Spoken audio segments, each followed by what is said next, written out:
circular here, as a matter of fact. No, I will not agree with that submission. Okay. I think uh, what Onoyakon said is his hope and aspirations for the future, and very well grounded too, considering well all that we have witnessed, in the last election. If you remember, there was a commission, an electoral reform commission, that was set up by the Yaradua government, and the recommendations of that commission were accepted by the Yaradua government. At least he said 90% of the recommendations he accepted, but unfortunately we never implemented it, and therefore, without implementation, it remains in the realm of conjecture. All right, it is not the law. Onoyekon is telling Nigerians what the law ought to be, not what the law is. As the law is, So the question is why now? Why the specific time? no, Instead of it is most appropriate. It is most appropriate because the problem that was identified by the Justice Ways Commission is what has come to the fore. So the question to be asking, that perhaps Archbishop Nayekon should be asking is the non-implementation of the Justice Ways Commission's report and resolutions. So that is because it is. You can imagine it is. What if there is inauguration on the 29th of May, and then the court verdict is in the negatives that position. There is no doubt about it that there will be crisis in the system because Tinubu will no longer be president, all right, and there will be a vacuum there, at least, even if for an hour, even if for a minute, all right. But as it is, this is the position of the law. Onayakon is saying what the law ought to be, not what it is. All right, quickly, let me introduce our guest again in the house. And of course, he's going to be looking at this particular issue from a very liberal perspective, giving a stance in terms of the national development in the country. And of course, we have one very good figure, especially when we talk about broadcasting. And of course, he's also the former ambassador to the Philippines. Is joining us on the program this morning. We have Dr. Yemi Farumbi in the house. It's a good morning to you, sir, and of course it's good to have you again, like I indeed said earlier. All right, let's look at this particular development and how much more our polity has been thrown into so much controversies with this issue of whether or not to have May 29 handover. Because if you look at what Onayekon has said, are we taking politics to the pulpit here? Politics is part of the pulpit. Pulpit is part of politics. I mean, we've seen that in this country now. We've seen that in many other countries. I mean, we've seen the Pentecostalism interfere with politics, even in the U.S. We saw it interfering with in the election between Hillary Clinton and Trump. The Christian Pentecostalists threw their way behind, and very openly so, behind Trump. So it's not an unusual thing that we are seeing.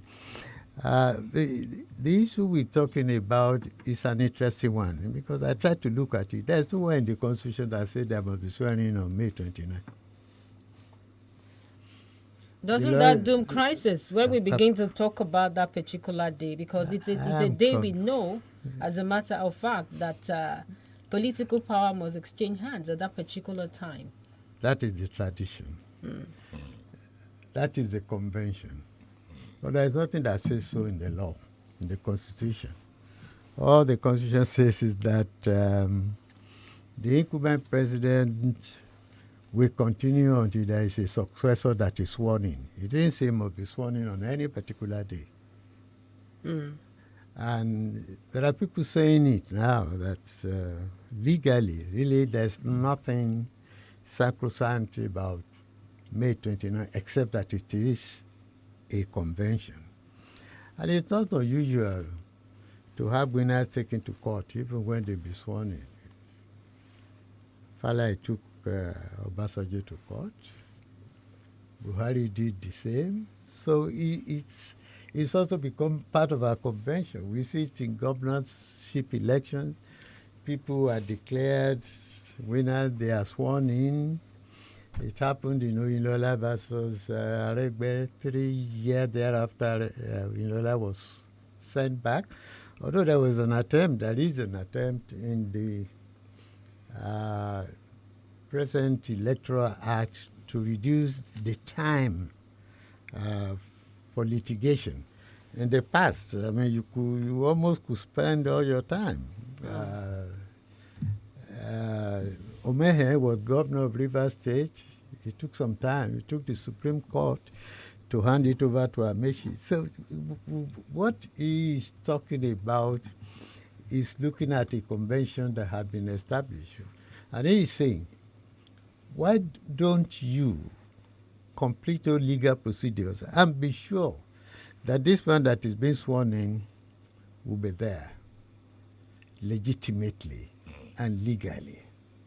We've had Segun Oni sworn in as governor in Ekiti, and Fayemi took over almost 1.5 years thereafter. We've had instances like that. Is it the best? What the cleric is saying is that it is not the best to swear in a man, particularly in the high office of a president.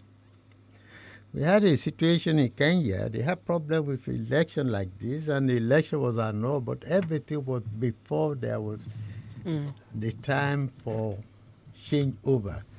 So if you swear in somebody and then the court appeal rules, he appeals to the Supreme Court, or somebody appeals to the Supreme Court, and at the end, the Supreme Court, in its wisdom or lack of it, decides that the person sworn in should leave. And they've been there for 6 or 7 or 8 months. So you could imagine the constitutional crisis that can happen in a country that is as fragile as we are, where there's so much inter-ethnic conflict, inter-religious conflict, inter-everything conflict. So if you have that kind of situation, you begin to say, oh, it's because Yoruba man that they went to the Supreme Court to remove him, or it's because he's Igbo man that the Supreme Court decided to uphold him.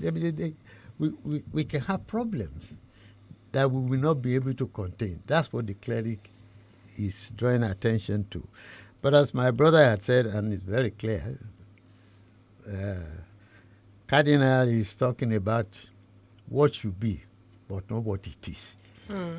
And in politics and in governance, you deal with what it is. You can take advantage of all of this and hope that there can be an amendment to the Constitution, or there can be an amendment to Electoral Act to reflect such changes that Justice Wei saw in 2007. That's what we're complaining about now in 2023. Because we're a country that does not look ahead. We do not anticipate problems. So we do not provide solutions to such problems. So when the problems come, we begin to run around. And that's not the best. Let me take Prof on, on his submission. Valid, I must say, very, very valid as a matter of fact. Because there is indeed nowhere in our laws that specifically mandates the 29th of May, all right? But like he rightly said, I think by convention we agreed, and that is what is being contested now, especially given the circumstances of the situation. And so my question, sir, is if as far back as then we had a Justice Wei's Commission that had recommended solutions to problems that we're having now, for instance, he recommended the mode and manner of choosing the headship of that independent body. We didn't see that now. As well as proposing that elections be held at least 6 months before the expiration of the tenure of the incumbent. why is it that those, recommendations that would have taken us away from what we presently find ourselves in are neglected by government, carpeted by government? For what purpose? Why do we do that here in this country? All right, Ambassador, before you actually answer that, let's quickly pay some bills. We'll be back very shortly after this. 32 FM 94.9.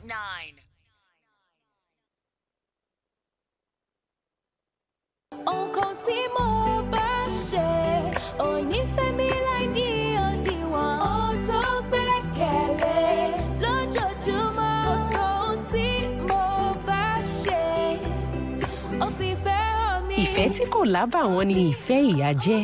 Bẹ́ẹ̀ kò sí ohun tó dùn tó bíi Indomie alájẹpọnu lákọlọ. Nítorí náà, fi ìfẹ́ hàn pẹ̀lú Indomie. Ó fi fẹ́ hàn mí.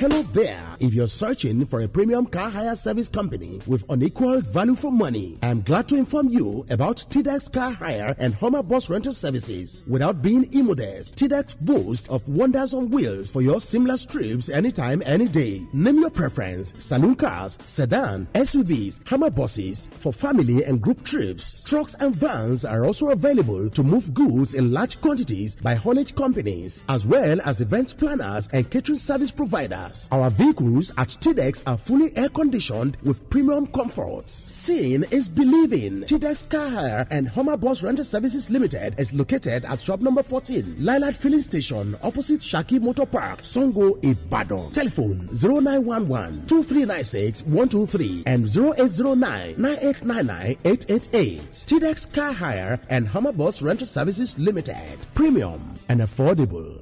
Kàtà wà ní kíyìn o. Ó ní ẹ̀rọ owó ẹ̀kọ́ dé. Ó ní ẹ̀sùn owó ẹ̀rá lẹ̀. Ó ní ẹ̀yẹ sí kọ́kọ́rọ́ mọ́. Ilé gbígbó yẹn nìkan sílẹ̀ pé kó má kan. Ìgbésẹ̀ ní ẹja gbé lórí ilẹ̀ tí ó lẹ́jọ́ nínú. Ní ìgboyà àti gbégbèsè akin kó o má bàa sin kọ́kọ́rọ́ mọ́. Nílé iṣẹ́ Katawa Properties Limited. Ètò ẹ̀dínwó ń bẹ lórí àwọn ilẹ̀ tá à ń tà. Ìyẹn Flourish Estate ológun ẹ̀rú ẹlẹ́yẹlé Ìbàdàn. 1.3 million naira ní plọ̀tì fún gbé tán. 100,000 naira péré lẹ́kọ̀ọ́sán láti já láyà fún san díẹ̀díẹ̀. Oṣù méjìlá lẹ́ẹ̀ fi san báláǹsì yòókù. Tápapọ̀ rẹ̀ jẹ́ 1.5 million naira. Bákan náà lọ́mọ́sórí ní Royal Homes Estate Phase 2 Alábàtà Ìbàdàn. Tí gbogbo Ìbàdàn ń jẹ lẹ́nu báyìí láti nípìn bẹ́ẹ̀. Kán má bàa sin kọ́kọ́rọ́ mọ́. 500,000 nígbé tán. 50,000 lẹ́kọ̀ọ́sán láti fi já láyà fún san díẹ̀díẹ̀. Tí ó sì padà jẹ́ 600,000. Promo ti kásẹ̀ nílẹ̀ báyìí lórí ilẹ̀ àgbọ̀fìẹ́tì ní Nayot Ìbàdàn. Ní Richland Villa. Gbogbo ẹ̀. Katawa Properties Limited ló ń tà wọ́n. 070-388-04-841 tàbí 081-280-33335. Katawa Properties Limited. Addressing the future. Ìlànà tẹ̀lé ń bẹ̀ o. Gbogbo aláboyún àtẹ̀yìn ìyálọ́mọ ilé ìtajà àrà ọ̀tọ̀ kan ló lalẹ̀ ń bàdàn yìí fún èyíkéyìí èròjà ìtọ́jú àṣẹ̀ṣẹ̀bí ọmọ kókó tó fi dórí àwọn ògo wẹrẹ. His Praise Babies Shopping and Retail Mall ló ń jẹ́. Níbẹ̀ lẹ ti máa róríṣiríṣi èròjà ìtọ́jú ọmọdé tẹ́ ẹ bá ń fẹ́ bíi diapers, aṣọ àti bàtà ọmọdé, oúnjẹ ìkókó àti bẹ́ẹ̀ bẹ́ẹ̀ lọ. His Praise Mall and Supermarket tún nílé ìtajà àgbàlódé fún ọ̀pọ̀lọpọ̀ ohun èlò ilé tó fi mọ́ oúnjẹ rẹpẹtẹ. Ojoojúmọ́ làjẹgbádùn búrẹ́dì ń jáde ní bakery wọn. Bákan náà sì tún ní oúnjẹ àjẹpọnu láwà ní Fortune Royal Lounge. Nínú ilé ìtajà His Praise bíi Chinese rice, àwọn oúnjẹ òkè òkun pẹ̀lú oríṣiríṣi nǹkan mímu tá a fi gbádùn ẹ̀mí ẹni. Ìròyìn tó àmójúbà o. The Express Mall àti Fortune Royal Lounge wà ní Diamond Building tẹ́lẹ̀ lẹ́bàá Methodist Church Bódìjà Ìbàdàn. Ẹ̀rọ ìbánisọ̀rọ̀ 0803-2805-258. Express Mall and Supermarket tó fi mọ́ Fortune Royal Lounge. Ohunkóhun tẹ́ ẹ bá ń fẹ́ ojú kan ló wà. 32 FM Play and Win Show. Enjoy radio like never before. Radio that gives you more. Radio that makes you happier. Calling on your radio. Play some game and win some cool cash. Let's do this. Do what? All I do is win, win, win, no matter 32 FM Play and Win Game Show. Every day from 2 to 2:30 p.m. on the Laughter Station, 32 FM 94.9. You are a listener. Get to call in on your radio. Play some game with Lumi and win yourself some fantastic prizes. I bet you don't want to miss this.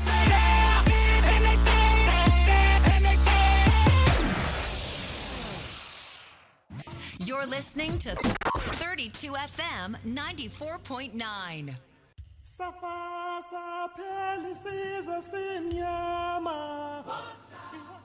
All right, you're welcome back. And of course, you're still onto the podium on 32 FM 94.9, the laughter station. Then, of course, we've been joined by another panelist, making us a complete team this morning. We also have Professor Remy Ayede joining us on the platform. Good morning, Prof. Yeah, good morning, and good morning, listeners. All right, before we went on that short commercial break, Barrister, you were actually trying to get at something, and of course, you wanted Yes. to have the question reframed. Exactly. So the question is, if as far back as 2007, good Nigerians, prominent Nigerians, well enlightened, well informed, well educated Nigerians had proposed, that we hold elections 6 months prior to handing over, and also that we have the NJC playing a vital role in the election of or the appointment of who heads INEC. Why should we find ourselves here, sir? Who should be or who should bear, the blame for this? I always like to say this, that Nigeria lost with the death of Yar'Adua. Yar'Adua will probably have been the only radical and perhaps revolutionary president we ever had. From my personal knowledge of him before he became president, when he was still teaching, and he belonged to the Bala Usman, Yes. and all of that in Ahmadu Bello group, Yes. positively left of the center. And that was why, even though he benefited from one of the most awkward and recklessly rigged elections, he publicly acknowledged it and proceeded to set up the wise Commission for electoral reform. Unfortunately, death took him away. I find that what was implemented there, they were just the peripheral, not the strategic ones. The strategic one will have had to do with the appointment of the leadership of the electoral body. That we didn't implement that, we've seen the tragedy it has brought onto this station in the last series of elections. If you recall what happened in Abdamawa, then you will have seen why it was important to have implemented what was recommended when it comes to the appointment of those who will be electoral umpires.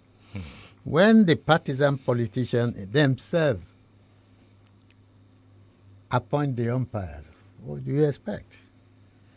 There is one small book I read many, many years ago. He said, when a football match starts without a referee, it will end without a football. So what the referee is not objective, impartial. He has not been appointed to serve such purposes. We've seen personal assistants being made members of the electoral agency. We've seen those who print the ballot papers being sponsors of... There are even insinuations in the public space that the present headship of INEC was recommended by one of the politicians who contested for election. Absolutely, yes. So the politicians, because they are not as radical or revolutionary or committed as Yar'Adua was, quietly eased that out.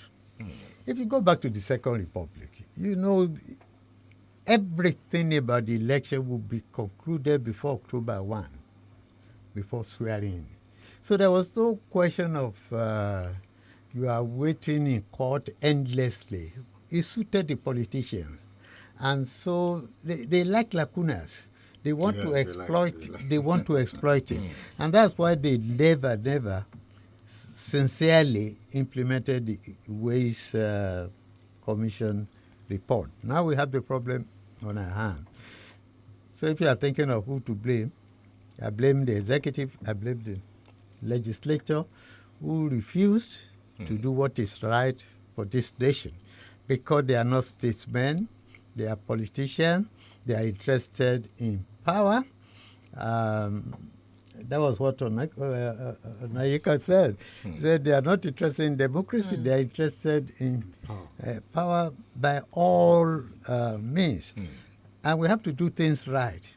Why, for example, if in 1979 Constitution we realize that between election and swearing, all the processes, including tribunals, appeals, and all of that must be completed.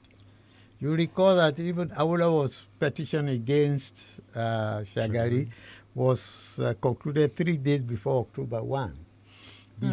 So when you were swearing Shagari, it was a total, complete, legitimate process. But now you have a swearing in, the Court of Appeal, which is the court of the first instance, is yet to even start taking the case. I mean, all of they are doing is still preliminary. And after that, you still have an appeal possible to Supreme Court. So why do you want to inflict such pain? So who exactly do we society? blame these electoral malfeasance on, as a matter of fact? Because we know that these are problems that are mind-boggling and, of course, humongous. It's been there for age long. And if you could also cast our mind back to the processes of this election itself, we talked about the bimodal accreditation process, which many people actually even faulted, saying that it fell short of what INEC was saying it's going to do. And of course, you also realize that even the viewing portal for results, many people were actually shocked that it didn't perform optimally. Now, we have the legislature, which should do some sort of oversight functions in this process itself. We come back with the blame game over time. Now, do we heap this blame on the president-elect, saying that he must suffer the sins of the malfeasance or the weakness in our electoral process, and say that because there are weaknesses in the electoral process, he must not be sworn in, and of course he must pay the sins for some of those weaknesses? No. It's not being blamed for it, but it's being used as a case study. And case studies are not illegal. You use case studies to improve, to develop, to grow the society. They are saying, just as Yadwa said, my election was not right. Based on that, I want to look at it. They are now saying, and we all probably agree in various degree, that the election was probably not the best we've ever had. The electoral body itself approved not to be independent, as it was expected to be. They made promises they never kept. You talk about the portal, for example. The law says you upload from the polling unit into the portal. They decided not to upload. They claim it's because they think there can be hacking. Yes, there can be hacking. So they will have anticipated that. So they will not have promised us. I mean, they ought to be intelligent enough to be able to see tomorrow that there could be hacking. So you don't shift the goalposts In the middle, of a match because you think somebody is going to score, so you carry the goalpost. So who should pay? Whose head should roll here? As a matter of fact. For me, a lot of people ought to have gone in INEC. Absolutely. Absolutely. For that. They more than 11 or 12 times, the chairman kept on repeating it. Yeah. Oh, straight to the portal. Straight to the portal. And everybody said, fine. You know, when there was the debate in the National Assembly about using electronic processes, the whole public got excited. When Senate was going to refuse, we all rose up. And incidentally, INEC at that time rose up with us. Of course. And agreed. Yeah. He was insistent that it would do it. It could be done. Then when elections came, what they were the front runner in defending, they now turned it around and did something else. Somebody ought to have been sacked by now. Not one, not two, not three. So who is supposed to check on some of these excesses from INEC? Because we talked about the National Assembly. What are the pressure group meant for? They've been there, and of course, they've always come up with so many instances of political corruption. And now nobody noticed that there were failures already or preempted failure in the processes of our elections, even before it happened, especially the presidential elections, because the pressure group keeps giving us updates as to what is going on. How come no one saw this, that this was going to happen until it happened, and INEC had to come up with their own suggestions and their own thing and pushing it in our faces? What happened to the pressure group? Did they go to bed in this processes itself? You ought to know that the pressure groups are not as effective as they used to be. Beginning from 2015. They sold out. But would we say they sold out? No, I'm not saying they sold out. You see, in 2015, a lot of the pressure groups were mobilized to get Jonathan out. And we all sold on this principle of there's one Mr. Integrity. So when we brought in the Mr. Integrity and he hadn't been performing the way we thought he would perform, many of the prayer groups, some of the prayer groups, found it difficult to criticize what they stood for. If you studied the 2014-2015, there was a mass mobilization of the pro-democrats, the human rights group, and the media. What about the religious organization? Are they also not pressure group? Because they've been talking, they've been giving prophecy to even now the political process. Now they have become prayer groups. They were never prayer groups.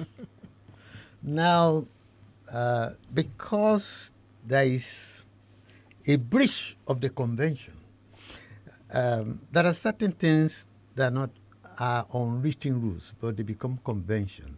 There are two basic and important in the political system in Nigeria. One is that power must rotate. That was the whole essence of this Third Republic.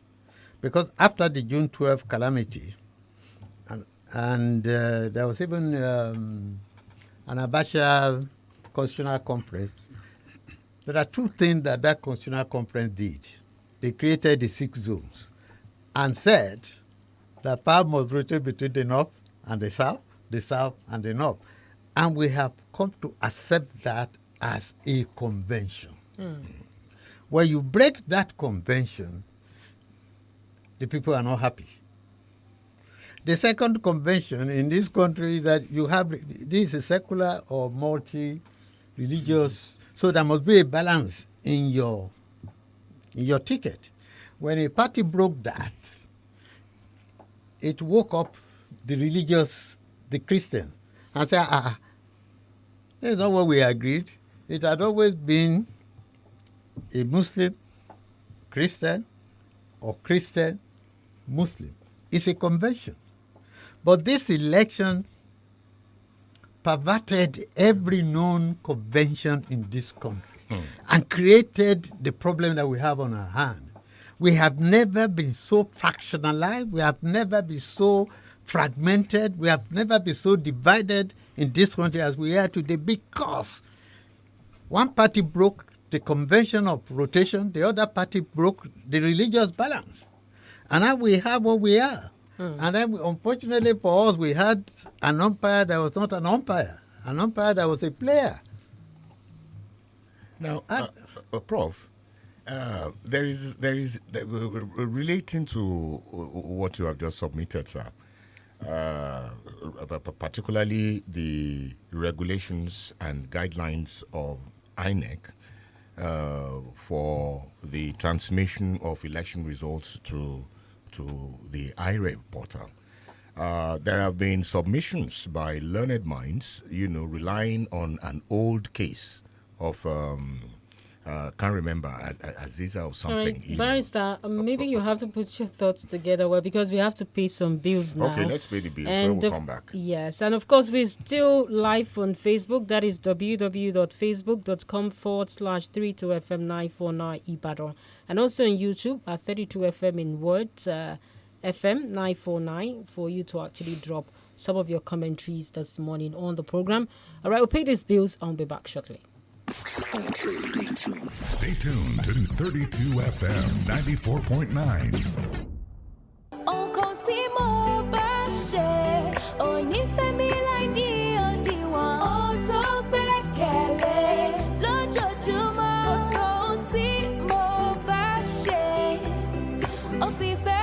Ìfẹ́ tí kò lábàwọ́n ni ìfẹ́ ìyá jẹ́. Bẹ́ẹ̀ kò sí ohun tó dùn tó bíi Indomie alájẹpọnu lákọlọ. Nítorí náà, fi ìfẹ́ hàn pẹ̀lú Indomie.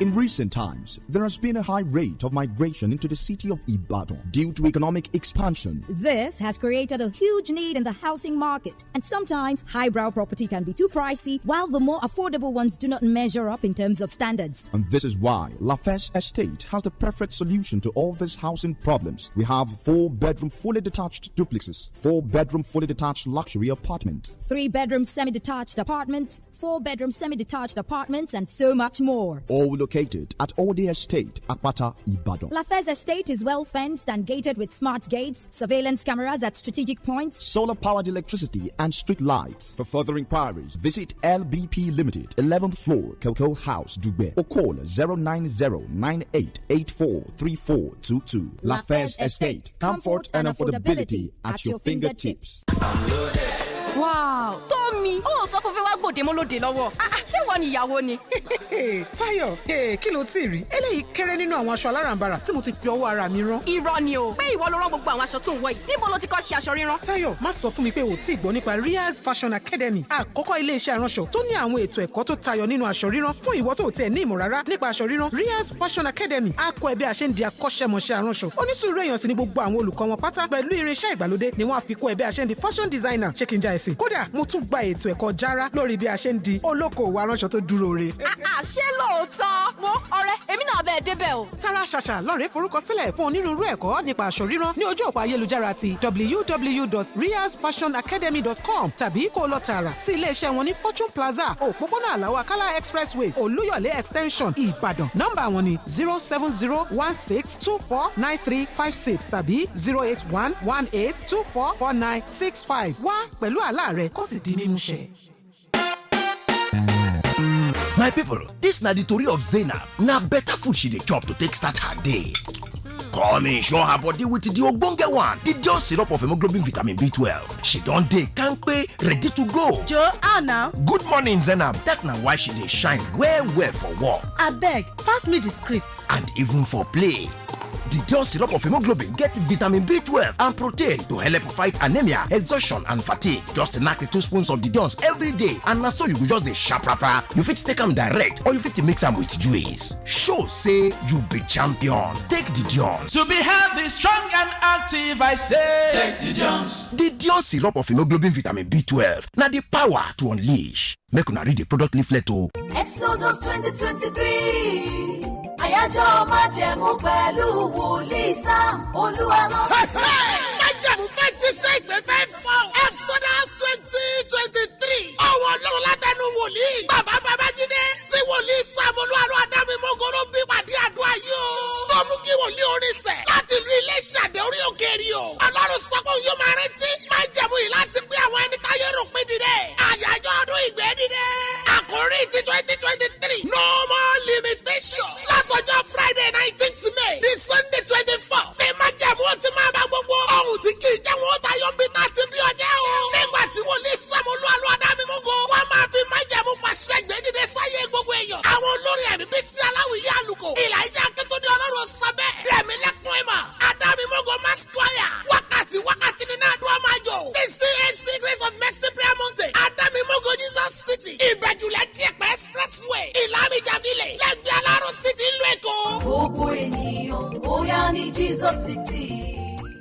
32 FM 94.9.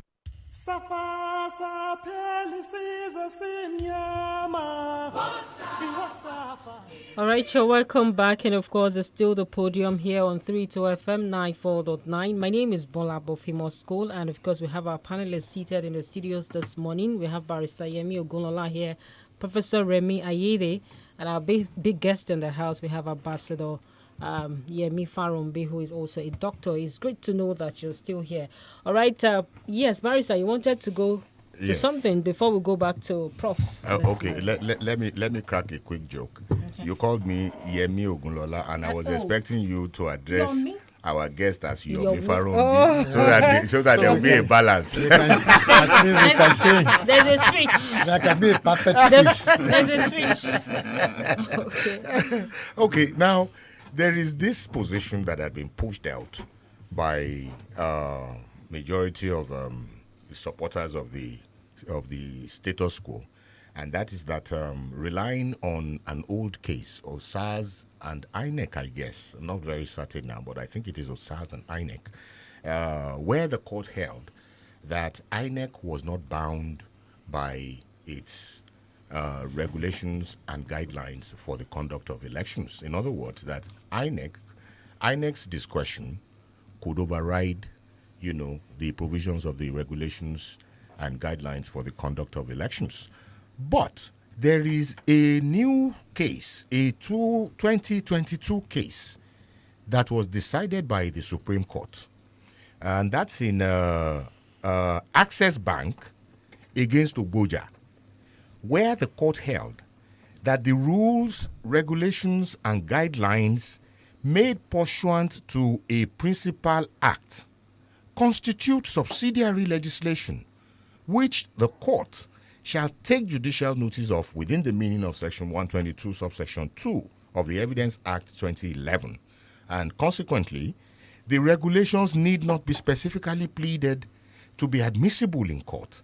They are bylaws or subsidiary legislations, and the court must take judicial notice of them. The Supreme Court went further and held that by virtue of Section 18.1 of the Interpretation Act, a subsidiary legislation generally has the force of law, like the Parent Statute, to the extent of its consistency with that Parent Act. So, sir, how do you see this playing out in the Election Petition Tribunal, especially given the old position that had been canvassed by those who are in support of the status quo? It will appear to me that what you just said is a logical thing to expect. The bylaws derive their authority and their legal foundation from the principal laws. Exactly. To the extent that the principal laws are valid, then the bylaws deriving from them, if they are not inconsistent with the principal laws, ought to be valid. That's the position of the apex court. The way I see it is that all the laws we make in this country are based as derivatives from the Constitution. Exactly. So long as those laws don't conflict with the Constitution, they become valid. Can we now say, because that's what we are saying, that the National Assembly that made the law can just change it because they have the power to do it? They can't. They cannot. So the INEC, in his own little enclave there, have been performing legislative functions by making rules. That's right. We said that in broadcasting too, that the MBC is making rules. He cannot just wake up and say that rule we made is not binding on us because it's not in the MBC Act. You had the power to make the rules because the Act gave you that power. And that power can be utilized so long as it's not contradictory, conflicting with the original power. So I believe there's going to be a lot of problems. And I mean, it's opening a new vista that nobody envisaged. And I would like watching what will happen in the Court of Appeal and in the Supreme Court. The Supreme Court. Except that when I remember this case of Senate President outgoing, who is now incoming senator, in my view, in open violation of an existing law that says if you have contested for one post in one election, in that same election you cannot contest for another. And we all saw on television this man contesting for presidency at the Eagle Square. And the Supreme Court, in its wisdom or lack of it, said he still had right. The same happened to Akpabio. The same happened to Akpabio. So I don't know whether what you have read is so interesting, but given the kind of somersaulting we see even at the highest level. So in other words, you don't have confidence in the judiciary? What I'm saying is that they are performing in a way that does not inspire confidence. All right, Prof, you would want to... Which takes me back to Onaikon's speech. I think there are multiple interpretations that have been offered. There are those who think that his remark is chiefly because he was an Obi person, given the support Obi enjoyed from Christians.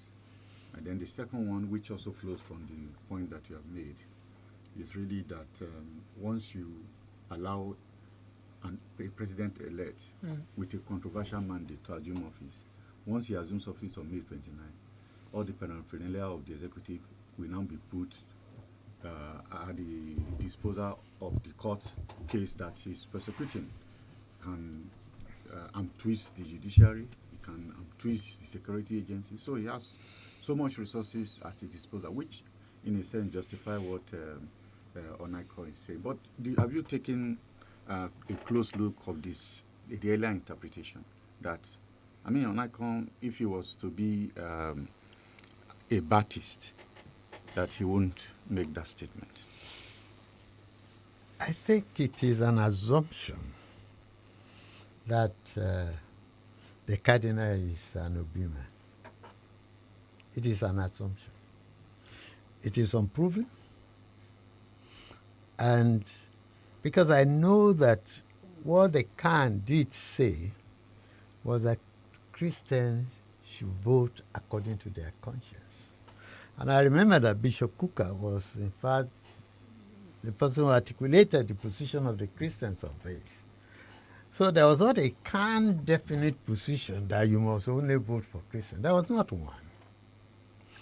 And as a Christian myself, I've always asked, have you asked God himself? I mean, you were listening to the advert shortly before, and he said, "INT'L." So, have you consulted God himself, and he told you? And I've also, because I've said, if we are going by human logic, Paul would never have been commissioned by God. That's correct. Was a murderer, was a killer of Christians, but God knew he needed an educated person who would write all the epistles that we are reading today. So he commissioned him. So it is wrong to think that Onayeka is saying what he's saying because he's an Obi person. The way I look at it is that he said, I would like to see a good Nigeria in my lifetime. And a lot of us want to see. We cannot continue with what we are doing without questioning it. Absolutely. If we don't question it, then there will be no possibility of a change. The dialectic theory says when there is a thesis, the status quo is the thesis. There must arise an antithesis. And a conflagration between the thesis and the antithesis will produce a new synthesis that will move the nation forward. Exactly. That was what that was trying to do. So to browbeat all of us into accepting that the status quo is good when it is not good, it does not mean you are saying you want to punish somebody who had won taking advantage of the poverty of the circumstances. We are saying that we have to move upward to a higher level of perfection, of excellence. And if we don't challenge what is existing, then we keep on repeating it. And it recalls in my mind now what Bill Clinton once said in his debate with George Bush Senior, I think, yeah? Yes, George Bush He Senior. said to do the same thing, the same way, over and over, and expect different results is lunacy. We are lunatics. If we think that we have no right to challenge the status quo so that we can improve. It is not because you want to punish somebody. It is there are people who deserve to be punished, and they ought to be punished so that in future nobody will be doing what they are doing. I mean, the way they've handled Adamawa to me is irresponsible. Very, very irresponsible. I mean, for some time they said they could not find the man. The man came against the provision of the law. He declared results. He had the commissioner of police with him. He had the security council. He had everybody's security agencies around him. And he broke the law in the face of the law enforcers. And all we hear is that they're going to withdraw him. They can't find him. No, we can't run a nation like that. Prof, there was something you said on our WhatsApp group, one to which you belong, and your humble brother is also a member of. You said, the world is using our best while we are settling for the worst. That was what you said, and I have been using it on many of my radio interview programs. And now, we just saw the sentencing of Ikerimadu and others in this case of kidney or no kidney wahala. And one thing caught my fancy when I was listening to the sentencing by the judge was the fact that he had deposed falsely to an affidavit. In Nigeria, some of the candidates were alleged to have falsified affidavits. So many allegations, but it appears the law has gone to sleep in Nigeria, and so many things that would not have been, permissible under the law appear to have been waived by the powers that be. So, were you thinking of all of these, what I would call atrocities, when you came up with what you said, that the world is using our best while we are settling for the worst? It's not obvious. It is not that the law has gone to sleep.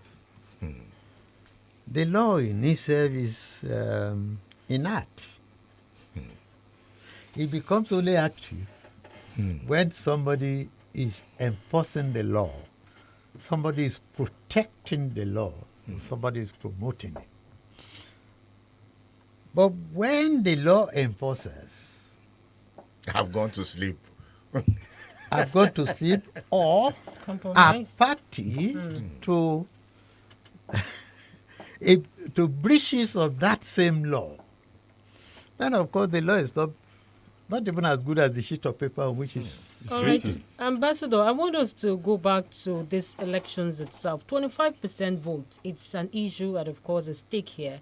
And if you look at Section 134, subsection 2 of the 1999 Constitution as amended, requires that for a candidate to be declared winner in a presidential election, such candidate shall have not less than 1/4 of the votes at the election in each of at least 2/3 of all the states in the Federation and the Federal Capital Territory. Now, the argument has been that Tinubu did not win the FCT, and now many questions have actually come up as to who truly, like what Onanyeka is saying, and of course very controversial. INEC has declared Tinubu as president-elect, and he's still insisting that the court needs to tell him who won that election, and that's what he said. Now, if you look at all of those processes, do we still have this 25% at stake here? Because many people are saying this is very contestable. How can you declare a man who did not emerge winner in the FCT, for instance, as the winner and president-elect. Now, should it be a stake, as a matter of fact, because we saw the overall votes?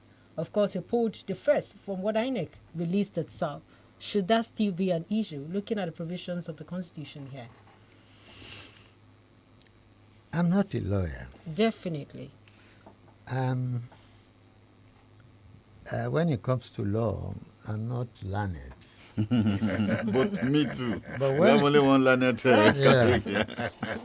But because I've been involved in a profession that talks about, that communicates, I looked at it just as a broadcaster, not as a lawyer. And I thought there was an operative word there, and. Not with. Not with. And it's a linkage to us broadcasters between two discrete entities. Absolutely. That's the way a broadcaster will look at it. 25% in so many of the state. That's one discrete requirement, yes. As I see it as a broadcaster. And 25% in FCT. That may not be what a lawyer would say, because I've seen that in 1979 I was involved in trying to interpret as a broadcaster 2/3 of 19. And 12, I thought 19 was discrete entities. And if we are going to get 12 2/3 of it, the common arithmetic we were taught shows that 12 2/3 you either round it up or round it down, because you are talking of discrete entities. And therefore it would have been 13. And I remember that I brought Professor Awujobi to my studio to explain all of this, but the court said there's an ordinary meaning of it. And that 12 2/3 is 12 2/3. So they went to what was that state there now, Gongola, and divided it into to 3 and got 2/3 out of it. So as an ordinary broadcaster that I am, I'm not a lawyer, the operational word is "and," one discrete entity and the other discrete entity. Well, I don't know what the lawyers will talk about, the ordinary meaning of that. But sir, I don't think there is any difference really between who is a lawyer and who is not a lawyer. But you can't say that now. You tell me often that I'm not learned. That is for another forum. Okay. Because I cannot call him my learned brother. Absolutely. Where were you learned? You know why I say that? What is a good judgment? The position of the law is that a good judgment is one when the ordinary man on the street goes home and says, justice has been done, has been served. Yeah. So if the ordinary man, like my unlearned Professor Yemi Farombe has said, it is simple enough. If I say bring 5 oranges, it is not the same as saying bring 4 oranges and an apple. So don't come and tell us that they are fruits anyway. Yeah. Because that is what appears to be the argument. The argument on the now. other side, yes. He says bring 4 oranges and 1 apple. Yeah. And if you are unable to bring, don't come and tell us no, they are fruits. They are all fruits. They are all fruits. That is what appears to be on the ground. Yes, in the public space. But like I said, a good judgment is one that ordinary man, a reasonable man though, on the street, says it is. Is it not technical? Because if you give this kind of scenario, some people are still trying to understand what that means. Oranges and apples. Do you know now, when you go and look at the Interpretation Act, the literal interpretation of law, it says you should interpret the law where there is no ambiguity. And for God's holy sake, I don't see any ambiguity.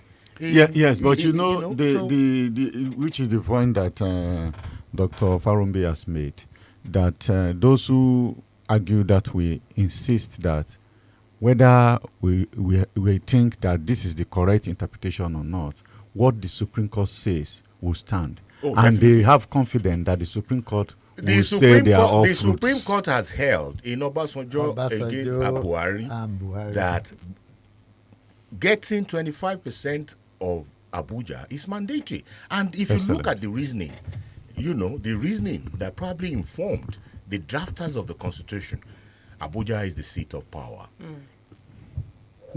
Which president will go in there without commanding the respect 25%. without commanding the respect of the civil service, which he is going to work with, the military formations there, the police formations there, and what have you. So there appears to be a sense in the intendment of the drafters of the Constitution. But it is a sub judice matter, so we will await the findings of the Supreme Court. All right. At the end of the day. All right. Before I go back to Prof, I still want you to look at this, Dr. Farambe. Looking at the fact that May 29 is very sacrosanct, and of course, it plays a volume when we talk about democracy.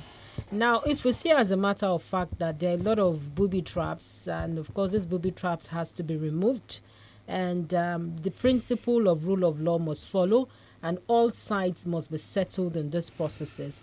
How much more can we protect our democracy? Because now we're talking about not just an individual interest, but the interest of the nation, the interest of Nigerians, the average voter who went out there to exercise their franchise. How much more can we protect the sanctity of our democracy, and also how sacrosanct is this May 29? Can we allow it to fail? Because obviously, if you look at even the permutations, the voices of the military, it's even much more louder now. And they're saying nobody can topple the processes. Now, are we not inviting chaos in our hands if we begin to talk about, these processes should change now? And we know how sensitive this has been. Even before the elections, we're talking about power must shift. It must leave the north to the south. We had that issues play volume during the elections. And of course, the election has been done. Can we move on without actually having all of these instances? Can we move on? Yes, we can. We moved on in 1979. And what happened was that government never had legitimacy. And eventually it collapsed. It is important for a government to have legitimacy. I'm not talking of legality now. Legitimacy will lead to acceptability by all, by a majority of reasonable people. And that will make the act of preserving democracy good. You know, democracy itself has many pillars. One of it is election. And people get bothered by elections because they have seen elections in the past, not only here but elsewhere. It was an election that produced Hitler. 1933. Yeah.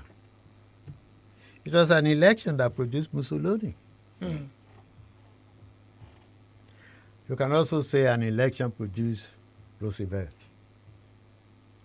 But in a country that has no institutions, established institutions, that can stabilize the society, and you've had the kind of elections we've had. We've had the youths on one side, the non-youths on another side. We've had the Christians on one side, the non-Christians on one side. We had the South on one side, the non-South on one side. And as I said, this country had never been so divided.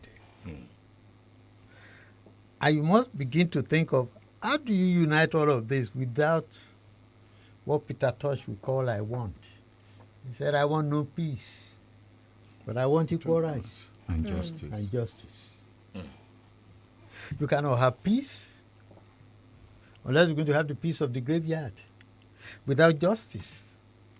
And how do you get justice if, like Professor here said, and very accurately too, I get sworn in on May 29. I'm the commander-in-chief.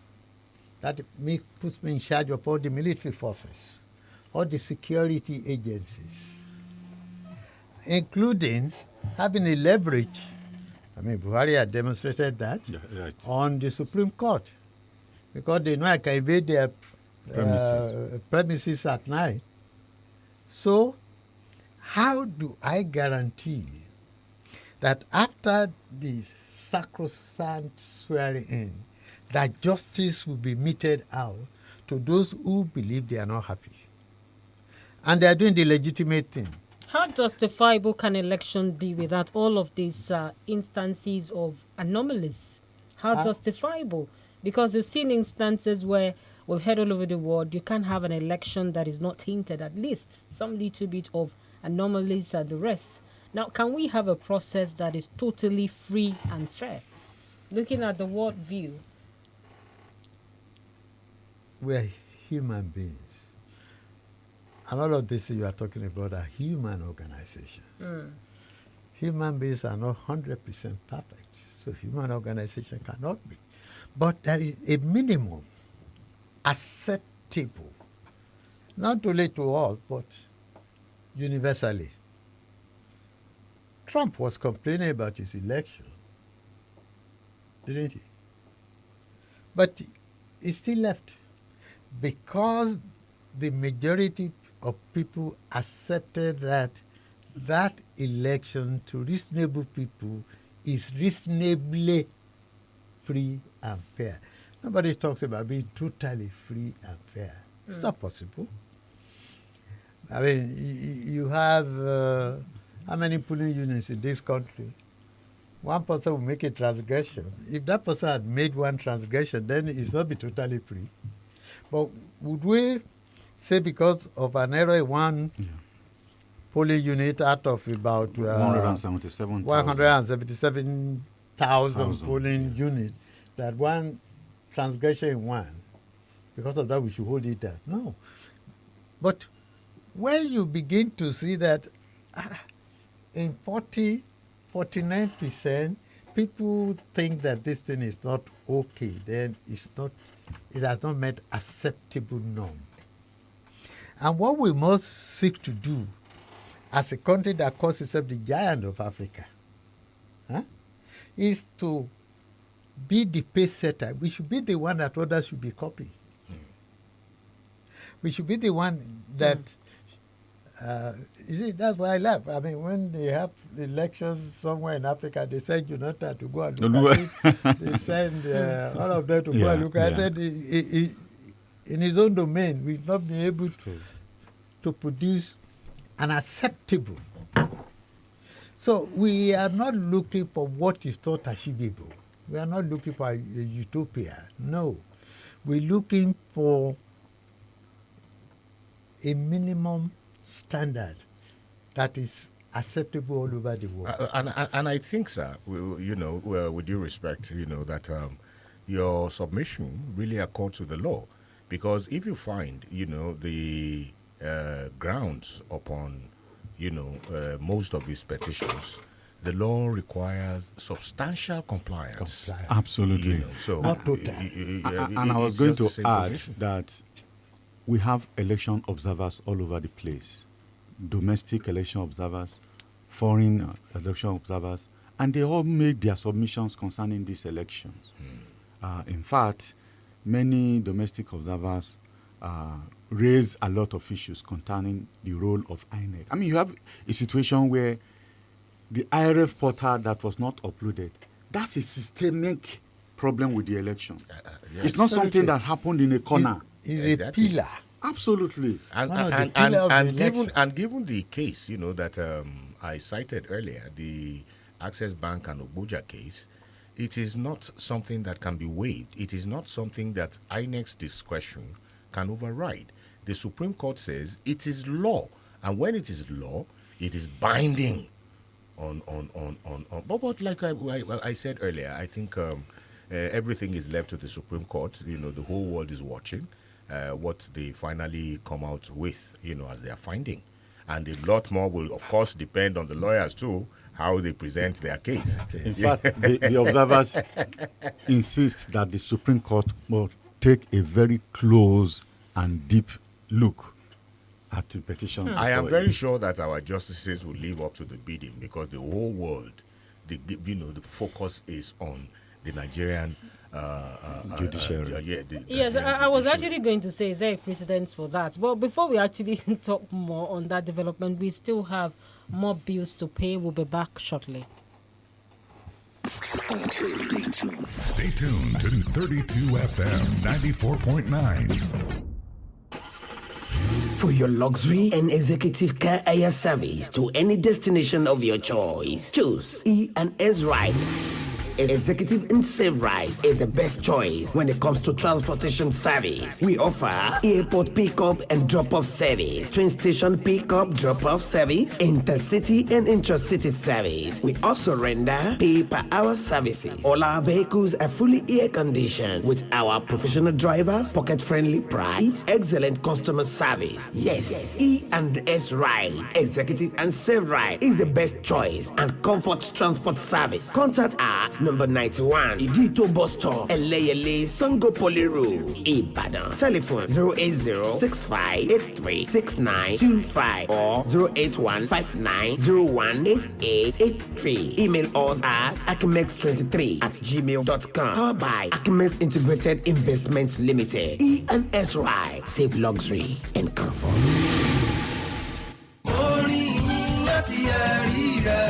bẹ́ẹ̀ni kì í ṣòní ó ti pẹ́ gan tọ́lọ́run alààyè tó lànà láàrin aginjù tó sì tún pín òkun pupa níyà ti ń gbẹnu comrade Taiwo Aládé Apostle Tèkóbọ̀ sọ̀rọ̀ agbára lórí afẹ́fẹ́ tí àwọn oníkòjìpò ènìyàn sì ń tipasẹ̀ rẹ̀ jẹ́rìí sí àmì àti ìyanu orin ìyìn àti ẹ̀rí rẹ̀ ẹ jẹ́ ká pàdé Apostle Tèkóbọ̀ nínú agbami ìyìn èyí tó ń ṣàtọ́kùn àwọn ẹ̀rí kọ̀ǹgbẹ̀kọ̀ǹgbẹ̀ ní ìkànnì 32 FM 94.9 ní dédé aago 9 sí aago 11 òwúrọ̀ 9 to 11 a.m. ní gbogbo ọjọ́ Sunday níbi tí ìyìn yóò ti máa pe ẹ̀rí ránníṣẹ́ sáyé oníkòjìpò ènìyàn tí ẹ̀rí yóò sì máa fọ̀hún yẹn nígbà tí a bá ń fi orin yìí fa ọwọ́ Ọlọ́run wálẹ̀ fún iṣẹ́ agbára. Ìwé mímọ́ sọ wípé ẹ wá sí àgbàlá rẹ̀ tẹ̀yìn torí yín kí ẹ sì yìn pẹ̀lú símbálì olóhùn gooro. Abala àkọ́kọ́ lórí ètò ni abala yíyan Ọlọ́run níbi tí ẹ̀rí yóò ti máa fara. Abala ẹ̀kejì ni abala tí a yà sọ́tọ̀ fún àwọn opó àti àwọn àkàndá ẹ̀dá.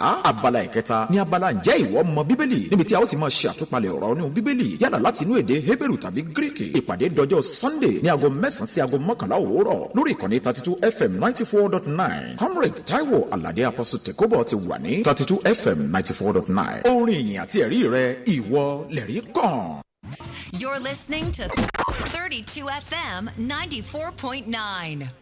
Safa sapeli sizwe simnyama Iwasafa isizwe saba Kavula mo Alichaleni ko kelize.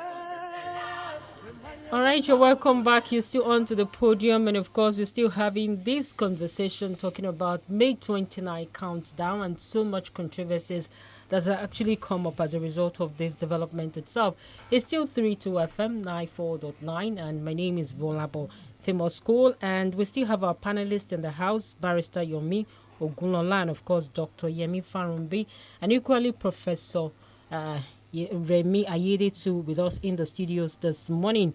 There have been a lot of instances that we've discussed so far, but then I keep wondering about the messiahship of the law officers here, talking about even the judicial processes. I know over time instances have actually cropped up where many people question how did the court come up with all of these instances. But then before we actually open the phone lines, I just wanted you to look at this, Dr. Farumbi. How much more can we have our judicial officers live above board? Because they are the last hope of the common man on the streets. But then we've been seeing this over and over time. Even when you look at the justice sector, the Minister of Justice over time, even from previous or earlier times, you realize that many people have complained about their practices in office, that it doesn't meet up with the standard they expect. You see how controversial that office has been. And of course, you're saying they are the first law officer and the custodian of our laws. Talking about the office of the Attorney General of the Federation, still mixed up with so much instances. How much more can we have our law officers in Nigeria live above board here? It's not difficult. This country produced Kayode Esho. Right. This country produced Justice Oyeyama. This country had Oputa. That's right. This country had, was a West Indian. Teslim Elias. Had Teslim Elias. We just, so it is not that it's not doable. Two things are wrong. One is the recruitment process. And it's not only in judiciary, almost all over. We've abandoned merit. When the right person is competent person, the person who is not learned enough, who is not objective, independent, fearless enough, becomes the judge or the justice, then you're in danger. But danger started the day you recruited him. How politicized have our judicial sector been? Even from the appointment of the CJN, even the sanship. You know, when we talk about merit, is there any merit in the process of even the election processes of some of these offices in governance and, of course, in the key sectors of the economy? Even if there is no merit, that is the thesis. A society that does not believe in merit. The antithesis is that people are saying they want merit. So what do? You say, no, because we've always done without merit. We know we won't have merit. No. And there have been instances, and I just mentioned justices, who have been eminent in this country. If you go to Britain now, you talk about Lord Denning. If you go to America, you talk about Charles Warren. They were here, they are human beings that carried out their assignment in such a way that they have become, in my view, human monuments. You refer to them all over the world. You refer to their judgments, their proclamations all over the world, their contribution to the development of justice in their countries. Are you saying that we are so dumb, we are so stupid that we cannot generate that? So what happened? And yet we did. Sorry, Doctor, for cutting that in. For a country that can produce a Nobel laureate, for a country that produces world champions, we see what our little kids do when they do go for competition. So are you saying that this country cannot produce eminent jurists? So who are... We can. I think I was actually waiting. Sorry, Paul, before you go ahead. I was actually waiting for Dr. Farambi to talk about Anduaka or Malami. Why did you omit those names? They're also... because that's not his focus. Jurists. Because you can decide to focus on it. You see, they are not jurists. They are not, okay. Yes. I mean, those people are just ministers. And that's why there has been a struggle in this country to split the offices of Minister of Justice and separate it from Attorney But there are also General. law officers in Temple of Justice because obviously these are people who are defending cases. They're also in court. And now tomorrow they can also become jurists. No. The Attorney General is the government lawyer. That's right. So he represents the government. That is all.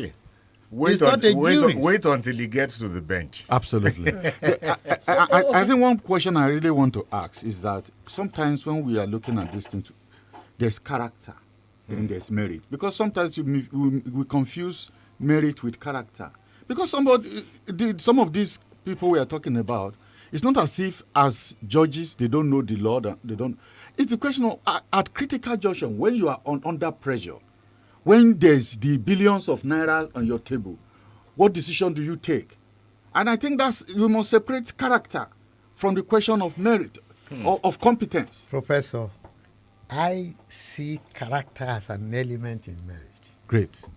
You are not a good accountant if you are going to steal my money. Absolutely.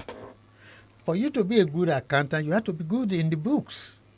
You balance the books, income and expenditure, profit and loss, and all of those things. But then also, I must be able to go to sleep that you are not stealing my money. So merit in itself must incorporate character.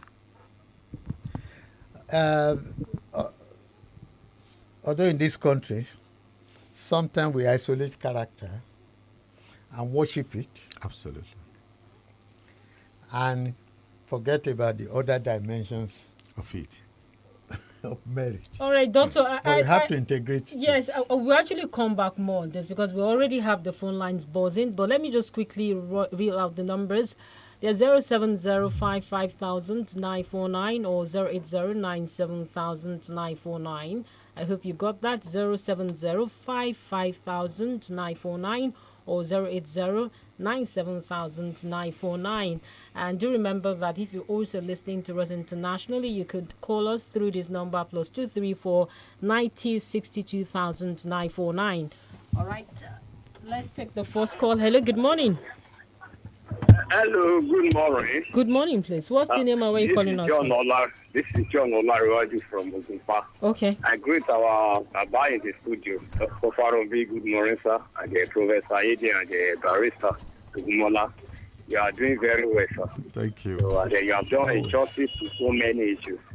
My question is that, and I want you to help me answer this question, sir. Is it possible? Because if you look at the Kenya, the population Kenya is so far to Nigeria. Even when we talk about resources, talking about human resources, so many resources, they are far to Nigeria. But they are able to get it right when you are talking about the petitions that arises after the election.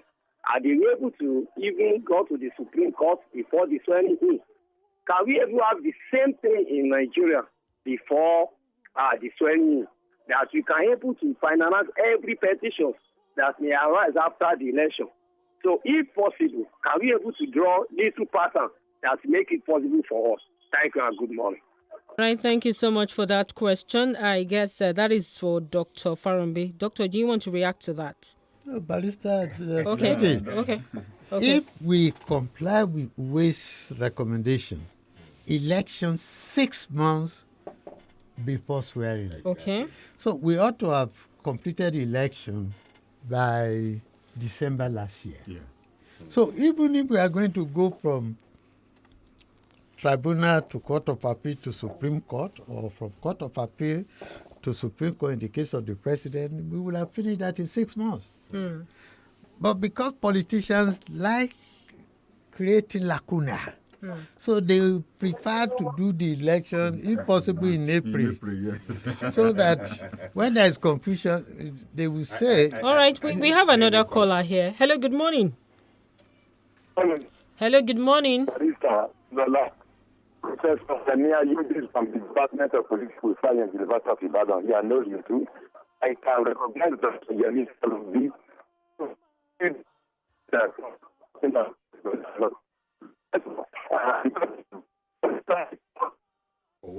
all right, the output is actually very poor. We hope we that have a problem with your line. Maybe you call us back, please. All right, the numbers are still 070-55,949 or 080-97,949. Good morning, Uncle. Hello, good morning. Good morning, many personalities in the studio.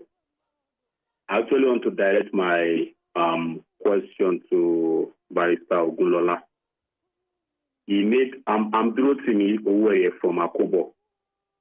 Yes, he made an allusion to oranges and apples, sort of. Now, I want to direct his attention to Section 299 of the 1999 Constitution. And if you permit me, I'll read it out. Section 299 of the 1999 Constitution. It says that the provisions of this Constitution shall apply to the Federal Capital Territory, Abuja, as if it were one of the states of the Federation. And what that means is that we are not talking about oranges and apples here. We are talking about oranges in all. When the Constitution says that 25% in 24 states and Abuja and Federal Capital Territory, it was actually referring to the Federal Capital Territory as a state, not as a special, as an entity with a special status. Section 299 has cleared that. And contrary to what you said about Buhari and Obasanjo, that the Supreme Court said it was mandatory to win 35% in Abuja, that is false. What the Supreme Court has said, as far as SEC is concerned, is that when the time comes to interpret that section of the Constitution, it will give a practicable and reasonable interpretation to that section of the Constitution. That's Section 134, which talks about 25% in the states and Abuja. Thank you very much. All right, thank you so much. Barrister, you want to react to that? Thank you very much. You know, there are always two sides to a dispute. You have made your very fantastic submission too. But I don't think that section should be read in isolation. The section you quoted, that Abuja is being treated as a state.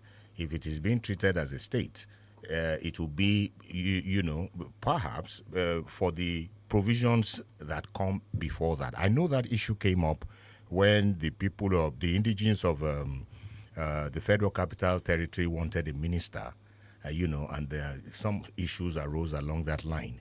I am not contesting that, but you and I know that Abuja is not a state. If it were, an amendment would have been made in the Constitution to put it in its rightful place. Abuja does not have a House of Assembly. It does not have a governor, and many other things, that go with the state. So there is still something that is peculiar about Abuja, not only in reality, but also in law. But then, like I would say, the matter is sub judice. It's before the eminent jurists. Let's leave them to decide who is right. All right, Barrister. Quickly, let's go to our Facebook page. We also have a few comments, some comments also there. We have this from Omotai Oluwarotimi on Obamiro says, we would continue to have problems in this country when most people avoid what is most definitely obvious. And they avoid telling the truth because of obvious selfish reasons. People have to learn to be courageous in this country. It's not as if we are telling people to go to the moon. We are just telling them to see the basic truths, which they always find a way to avoid. All right, the numbers are still 070-55,949 or 080-97,949. Hello, good morning. Hello, good morning. Good morning, please. Your name and where you're calling us from? My name is Wally. Hello? Yes, we can hear you, Wally. Where are you calling us from? I'm calling from Ibadan. All right, please go ahead. I learned that the case could take very long to be decided, but I just want to point out that in some part of the issues raised regarding the eligibility of the president-select or elect, on the case of certificate forgery, I don't think it takes eternity to determine a forged certificate. I think that can be decided easily. And I like the lawyer in the House to help us clarify the issue of double nomination with respect to the vice presidential candidate of APC. Thank you. All right. Thank you so much, Wale, for that question. Double nomination. Well, Wale, you and the last caller, Esho Aranyo. I am not the special guest this morning. But you are a lawyer. I guess that's why they're asking you that question. You want me to usurp the. He's not a lawyer. He said so. Well, and funny enough, Prof already answered that question. If you have been with us, from the beginning of the program, when he was making reference to the cases of Lawan and Akpabio, I think the law is straight. If you look at the Electoral Act, you cannot be competing for 2 seats at the same time. It's reasonable. A man who wants to go into Senate, he purchases the forms and what have you, and goes into the primaries, and at the same time, he is also looking at the office of the president in the same election. I think the Electoral Act is clear on that, and Prof has made allusions to that earlier. It is not legal. It is not in accordance with the rules, and regulations guiding our electoral process. All right, thank you so much, Barrister. The numbers are still 070-55,949 or 080-97,949. And for international audience, plus 234-90-62,949 is the number. We still have our guest in the house, Dr. Yemi Farumbi, still with us, the former ambassador to the Philippines. All right, before we go back to ambassador, hello, good morning. Good morning. Your name and where you're calling us from? Okay. Hello? Yes, we can hear you loud and clear. Your name? Reverend Rodola. Okay. I want to look at it from the religious angle. Contesting with the same type of religion. that means the president-elect, it has been the tradition that the president will come from one religion and the vice president will come from the other. That is Muslim, Christian. But deliberately, how can you now ask me for average thinking person, neglecting my religion, separating my religion from the administration of this country? That is deliberate act, which I will not support. Thank you.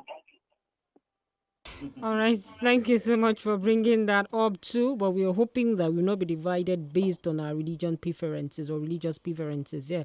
All right, Ambassador, looking at some of the things that Nigerians have actually thrown up, there are a lot of questions begging for answers, and some of them have tried as much as possible to express their thoughts and their minds in all of these processes. It means that our electoral processes may not be so easily understandable.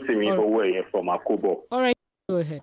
I just quickly want to react to what the penultimate caller, the question he asked by Ogunlola concerning double nomination. That issue has been put to rest by the justices of the Court of Appeal themselves this very year, 2023.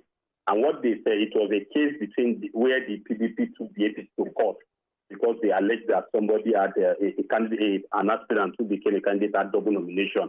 So what the Court of Appeal decided then was that the PDP had no local standard to institute the suit because they were not members of the APC. So as far as the Court of Appeal is concerned, that leg of Peter Obi's petition is already settled by the same Court of Appeal before which the election petition is before as the court of first instance. So as far as double nomination is concerned, the Court of Appeal has decided this very year that the party, a party which is not an opposing party, has no local standard to challenge or to question whether there was double nomination or not. That is the internal affair of the party in question. Thank you very much. All right, thank you so much for the clarification. I'd love to ask him, is there a difference in a pre-election matter and a tribunal?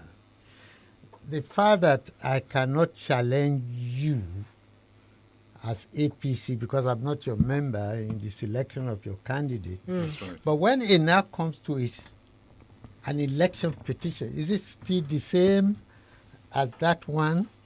And I was also hoping, because that man is a lawyer, and he sounds very, very sound one. Yeah. Perhaps they could have even resolved it by looking at what the Constitution says about citizenship, double citizenship.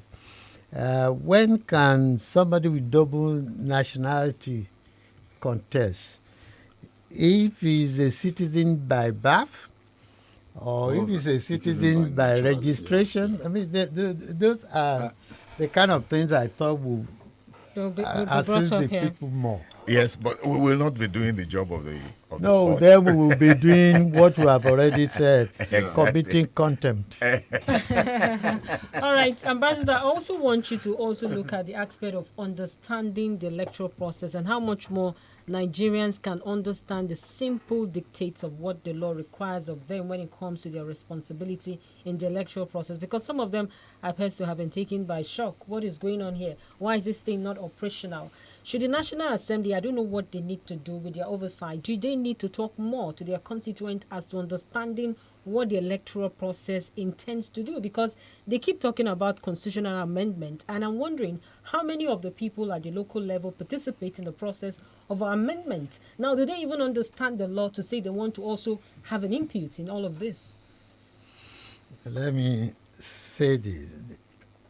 The greatest problem we have with our electoral process is the instability even in the electoral law.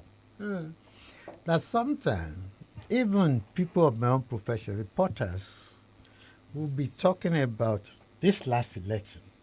They will say, yeah, the people have assembled for accreditation. Because that's what we used to do. I had it on radio, I had it on television. So even those of us who are supposed to disseminate information, we ourselves are rooted in yesterday's laws because there have been changes. this election has no separate accreditation from election. In the past, you do accreditation, all of you, then you come back again to vote. So because of these changes, sometimes the common man does not understand. The Electoral Act came only last year, 2022, after... Just shortly before the primary. Shortly before the primaries themselves. And in fact, the National Assembly played some politics with that Electoral Act because of primaries. Yeah. So they wanted to be governors, some of them wanted to cage their governors and things like that. So we haven't reached a stage in which the National Assembly is acting in the best interest, in the higher interest of the nation. But there's also the gap of educating the people. When they amend the Constitution, they go around the country. They come to the Southwest. I think they stayed in Ondo and did consultation with the whole of the Southwest. They go to one state capital. I mean, of course, how many people are you reaching? I remember there was also a consultation in Lagos, and it was a struggle to be able to get there. You have to know who is who to be able to. So the process of lawmaking allows for what they call it a discussion with the public, an open session, particularly when they read the third.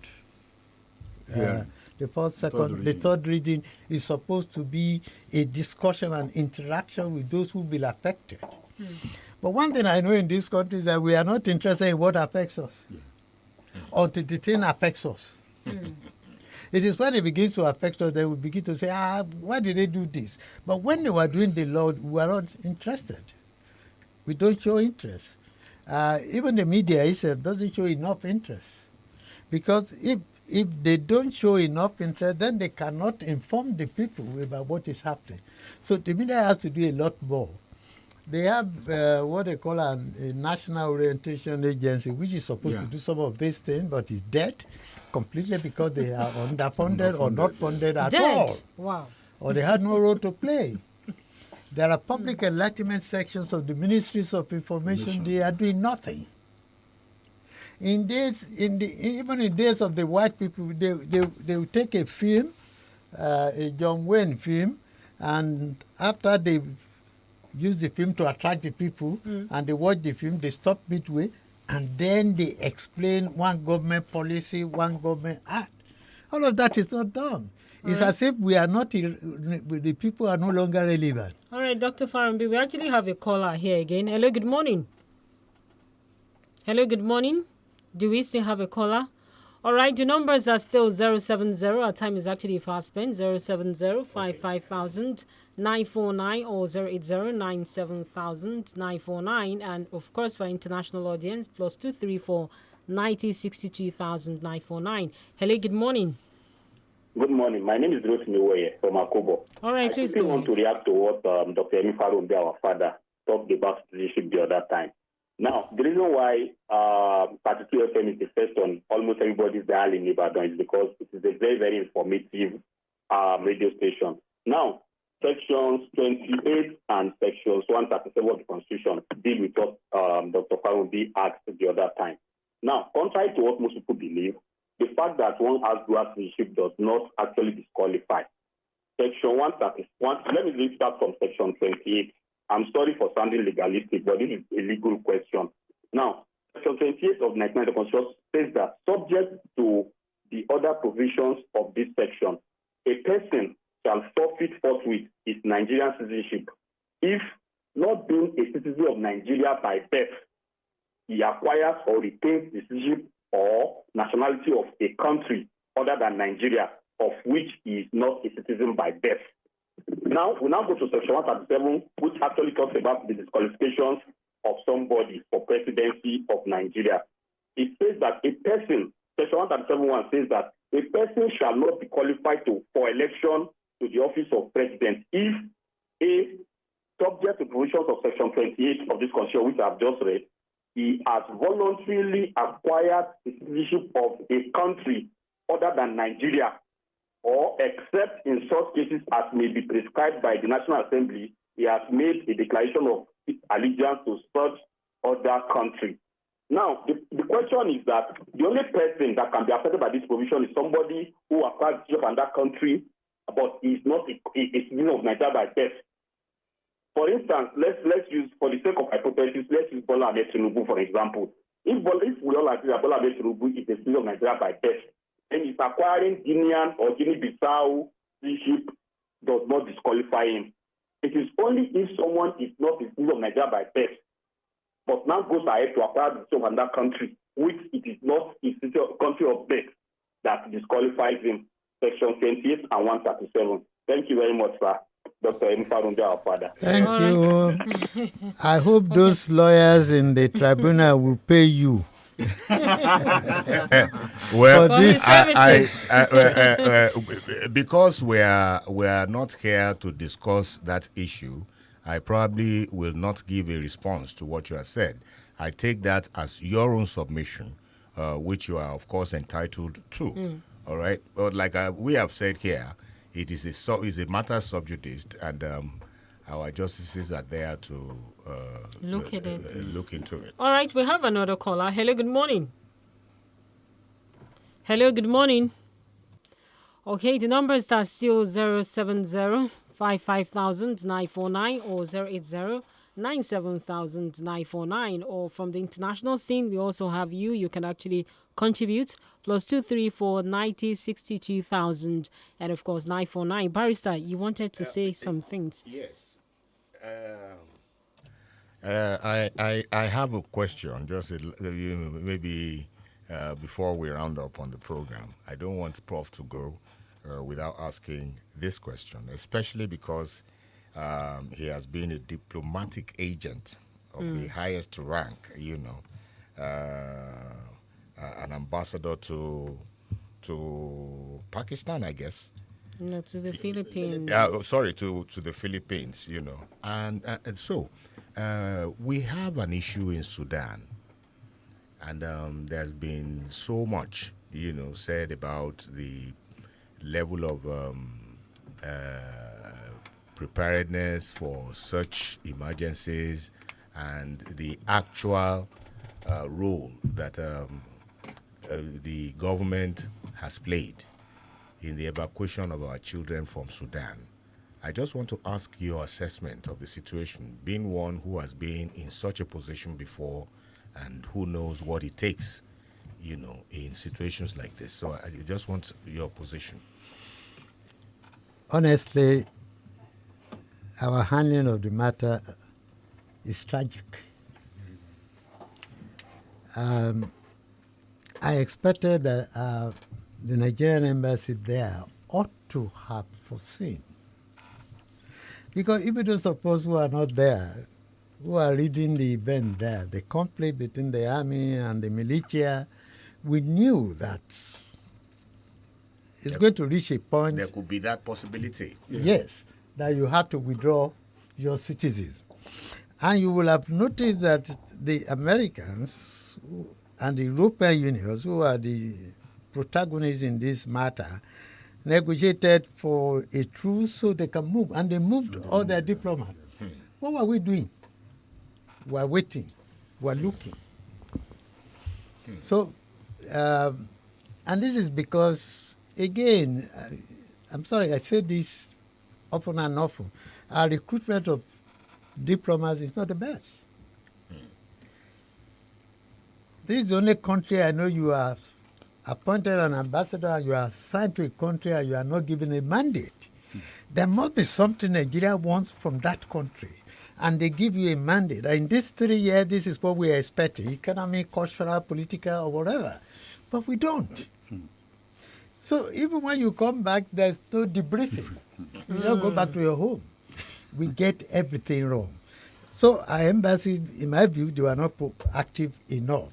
Or if they were, as it does happen, you send a report to Nigeria, you don't get a response from your ministry. You don't at all. They don't think you are important. Second, our embassies are underfunded.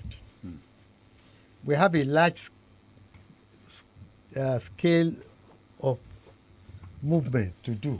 Even when you have only one Nigerian citizen that is a problem and the embassy wants to help him, they don't have the money. Go and look at what South Africa spends on foreign affairs or Ghana. I'm not talking of US now. We don't understand what the embassies are meant for. So the third is that some embassies, Nigerian embassies, are not open to Nigerians. They can get there. I know I was in one country, I visited one country and I saw a mission. There was a road in front of our mission. That's the other side of the road is the nearest that the Nigerian can get to. They cannot cross the road to go into the embassy. And that embassy is the only Nigerian soil in that country. That even if you are in trouble and you run into that embassy, nobody can touch you again. But the doors will be barricaded. We behave in a way as if we are not ambassadors for Nigeria, representing the country, supervising the interests of the country, overseeing the interests of Nigerians. And you hear this. Talk to students, talk to Nigerians all over. There are embassies that Nigeria cannot get into. And because of this, there is one major problem. Nigerians enter a country, the embassies don't know where they are. They don't know who has entered the country. In fact, sometimes government officials, I was ambassador in Philippines and the Nigerian Minister of Sports was going to Australia and he was going to make a stopover in Philippines and I was not informed. And he got to the airport, he had problem. He didn't know how to reach me. He had to call Nigeria. Nigeria and I had to call me in the middle of the night and I had to go. I mean, I ought to have been pre-informed. So, as I speak, the American ambassador can tell you where every American that is in Nigeria is. So when there is trouble, you are able to assess them. The problem of data. The data system. Yes. That so affects us back when home. Sudan came, they didn't even know what Nigerians were. They didn't know how Doctor, to gather our time them. is actually fast spent. I'm sorry we have about to that. go, we have to leave. But then it's a good conversation we've been having. What do we live with this morning? What do we look up to for May 29? Many Nigerians are anticipating, especially from the southwest. I can tell you, looking at opinion poll on the street, many just want to move on. And from what we got yesterday, some are even saying, we are tired. We don't want to go back with all of these processes. Let them hit the ground running. What do we expect on May 29? Because we did the opinion poll yesterday. Let me talk like a Southwesterner to the Southwesterners. Okay. Don't begin to create a situation that looks like 1993. If Ahmed Tinubu won the election, it wasn't the Yoruba votes that made him to win. He didn't win in Lagos, he didn't win in Osun. Don't begin to behave as if it's your property alone and that others have no right to him. That was what we did in 1993, and we privatized June 12th, that at a stage it became a Southwest and some Southerners issue. We should avoid that so that May 29 can be a reality. All right. Barrister, we have to go. One last word from you this morning. I adopt the submission of my learned. Let me give him that. He changed the tone, I'm sure. Prof will have to petition you. As mine. All right, Prof. Yeah, I think he has put his finger on it, and we just queue behind him. And we thank him for making this session very rewarding. All right, to all our listeners out there and also viewers on YouTube, we say a big thank you, and also on Facebook, and for all the comments, we say a big thank you. Join us next week for another interesting edition of the program. My name is GBOLABO, Famous School. Bye for now. Safasa pelisizo simnyama. Iwasafa. Isizwe safa.